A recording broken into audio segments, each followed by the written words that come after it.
আমি সদ্য বিজেপিতে একজন কর্মী হিসেবে যোগ দিয়েছি, কিন্তু কিছু কথা আমার বলার আছে আপনাদেরকে। সরাসরি সেই প্রসঙ্গেই যাব।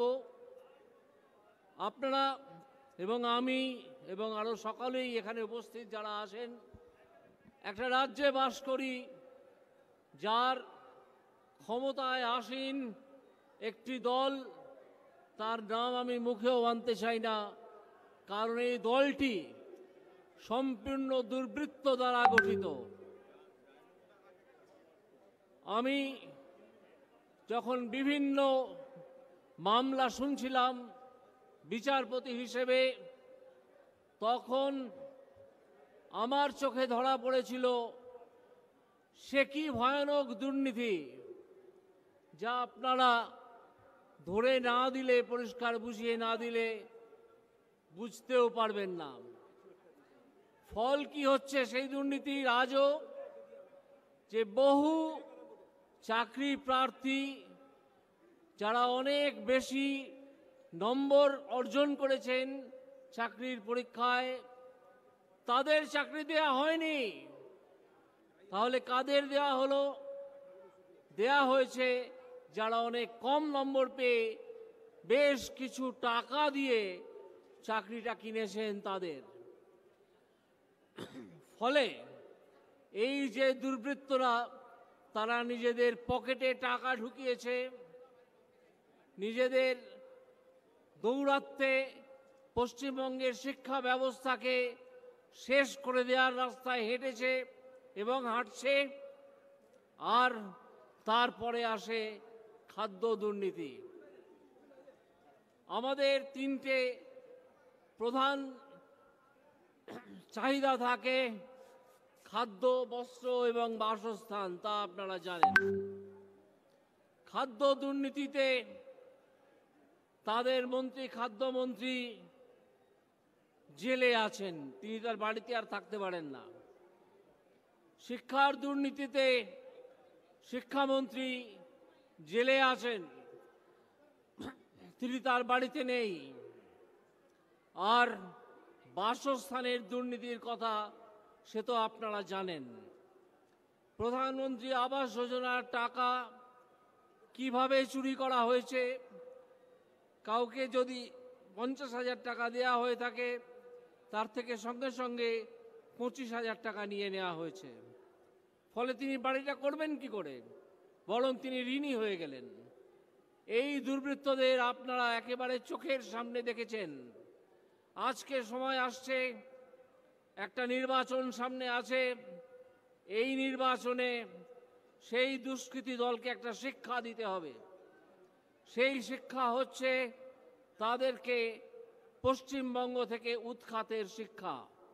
পশ্চিমবঙ্গের ক্ষমতায় আসীন এই দুর্বৃত্ত দলটিকে বুঝিয়ে দিতে হবে যে তোমাদের মেয়াদ শেষ হয়ে গেছে। তোমরা যে পরিমাণ কাজ, যে পরিমাণ জালিয়াতি তোমরা বিভিন্ন বিষয়ে করেছো, খাদ্যে করেছো, বাসস্থানে করেছো, শিক্ষায় করেছো, তার মূল্য তোমাদের চোকাতেই হবে। এই যে আজকে 42টা লোকসভা আসনের নির্বাচন আসছে, ঘোষণা হয়ে যাবে শীঘ্রই, তাতে ওই তৃণমূল কংগ্রেস দুর্বৃত্তদের দল একটা ভোটও দেবেন না তাদেরকে। তৃণমূলকে আজকে আপনারা এখানে শপথ নিয়ে যান যে তৃণমূলকে একটা ভোটও নয়, আমাদেরকে 42টা আসনই দখল করতে হবে, যাতে তৃণমূল পশ্চিমবঙ্গ থেকে মুছে যায়। আমরা বিভিন্নভাবে, বিভিন্ন সূত্রে, সংবাদপত্রে খবর পাচ্ছি যে এই তৃণমূল দলটি আস্তে আস্তে ভেতর থেকে ভাঙতে শুরু করেছে। তাদের বহু কর্মী এবং নেতা দল ছেড়ে চলে যাচ্ছেন। তাদের পক্ষে আর সেই দলে থাকা সম্ভব হচ্ছে না, কারণ সিবিআই এবং ইডি সেই দুর্বৃত্ত দলের নেতাদের ধাওয়া করেছে। সেই দুর্বৃত্ত দলের নেতাদের সঙ্গে আর কেউ থাকতে চান না। এমনকি দু একজন যদি ভালো নেতা থেকে থাকেন, তিনিও বেরিয়ে যাচ্ছেন দল থেকে। এই দলটির সঙ্গে থাকা যায় না বলে সম্পূর্ণ দুর্বৃত্ত পরিবৃত একটি দল, তাকে এই আসন্ন লোকসভা নির্বাচনে আমি আপনাদেরকে আহ্বান জানাবো একটা শপথ নেওয়ার জন্যে। আজকে আপনারা এই লক্ষ লক্ষ মানুষ এখানে হাজির হয়েছেন, তারা একটা শপথ নিয়ে যান। তারা তাদের এলাকায় এইটুকু অন্তত প্রচার করুন যে এই দুর্বৃত্ত দল তৃণমূল কংগ্রেসকে একটা ভোটও দেওয়া যাবে না।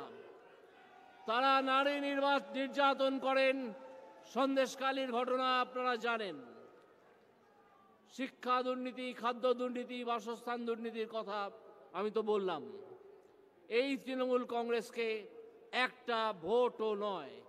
এই শপথ আমাদের নিতেই হবে, যাতে 2026 সালের বিধানসভা নির্বাচনে তাদের বিদায়ের পথটা দেখিয়ে দেওয়া যায় যে তোমরা এই পথ দিয়ে অনেক দৌরাত্ম্য করেছো, অনেক চুরি জচ্চুরি ছেঁচড়ামি করেছো, এবার এসো।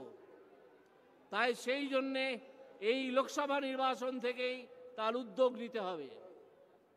আরও অনেক বরিষ্ঠ নেতা আছেন, তারা আপনাদের কাছে আরও অন্যান্য সমস্যা এবং তার জন্যে আমাদের নরেন্দ্র মোদীজির যে উৎসাহ, সবকো সাথ এবং যে স্লোগান সবকো সাথ সবকা বিকাশ কিভাবে করা হচ্ছে তা বর্ণনা করবেন।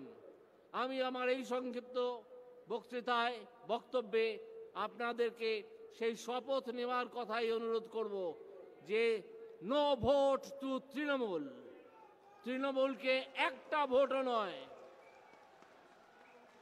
আপনারা সবাই আমার প্রণাম জানুন, আমার প্রণাম গ্রহণ করুন। পরবর্তী বক্তা শীঘ্রই আপনাদের সামনে আসবেন।